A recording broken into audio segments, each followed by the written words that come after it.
Hello, this is my ninth lecture on abstract algebra. I'm Ms. Raljana Datta from the Department of Mathematics, the Graduate School College for Women. Today, we will discuss about the field. A ring R with at least two elements is called a field if number 1 it is commutative, number 2 it has unity element, number 3 is important for it, that is such that each non-zero element possesses multiplicative inverse. So a ring, commutative ring with unity, and the third postulate satisfied, that is such that each non-zero element possesses multiplicative inverse, then that case it is called a field. For example, the ring of rational numbers is a field since it is commutative ring with unity and each non-zero element is invertible. But a ring of integer is not a field because each non-zero element does not have the multiplicative inverse in it. Now, the definition of skew field: a ring R with at least two elements is called a division ring or a skew field if it has unit element that in such that each non-zero element possesses multiplicative inverse. Here is, see the difference. A ring with at least two elements is called a division ring or a skew field if it has unit element, that is it must not be commutative. It has unit element and is such that each non-zero element has its. Thus, a commutative division ring is a field. Thus, a commutative division ring is a field. Every field is also a division ring, but a division ring is not a field. But a division ring is a field if it is also commutative. We shall later on give an example of a skew field which is not commutative, that is, which is not a field. Now, theorem 1. Every field is an integral domain. Since a field F is commutative ring with unity, therefore, in order to show that every field is an integral domain, we shall show that field has no zero divisor.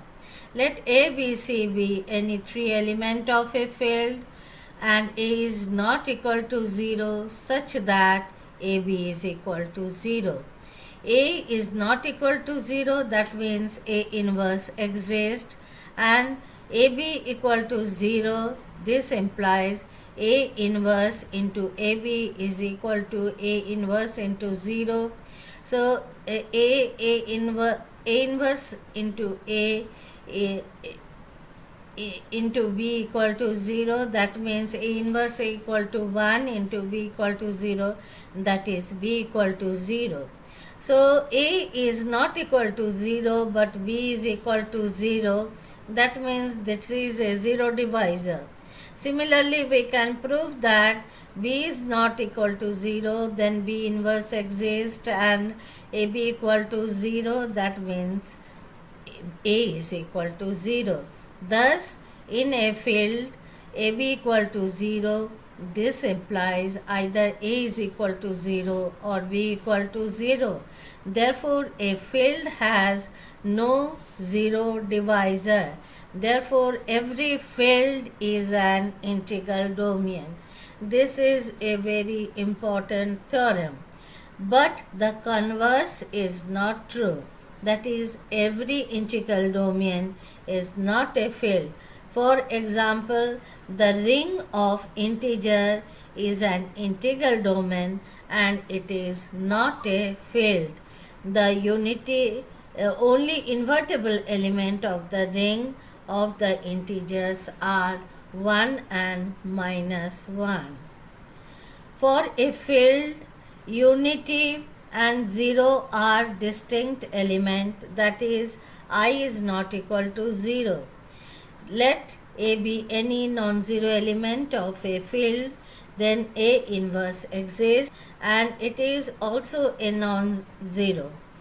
For A inverse is equal to 0, we can write A into A inverse equal to A into 0 equal to 1 is equal to 0. That is A equal to 0, which is a contradiction. Now a field has no zero divisor. Now, a finite commutative ring without zero divisor is a field. Let D be a finite commutative ring without zero divisor having n elements a1, a2 up to an. In order to prove that D is a field, we must produce an element 1 belongs to D such that 1 into A is equal to A for every A belongs to G. Also, we should show that for every element A is not equal to 0, there exists an element B equal to B belongs to D such that BA is equal to 1. Let A is not equal to 0 in D. Consider the n products AA1, AA2 up to AAN. All these elements are elements of D. Also, they are all distinct. For suppose that AI is equal to AJ, that means AI is equal to AJ, contradicting is not equal to J. So AA1, AA2, AAN are all n distinct elements of D placed in some order. So one of these elements will be equal to A.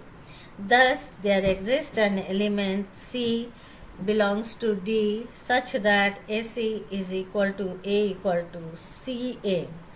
We shall show that the element C is the multiplicative identity of D. Let Y be any element of D, then from the above discussion we can say that CY is equal to Y is equal to YC. So for every Y belongs to D. Therefore, C is the unit element of the ring D and let us denote it by 1. So 1 belongs to D. Therefore, from the above discussion, one of the n products AA1, AA2, AAN will be equal to 1. Thus, there exists an element B belongs to D such that AB is equal to 1 is equal to BA.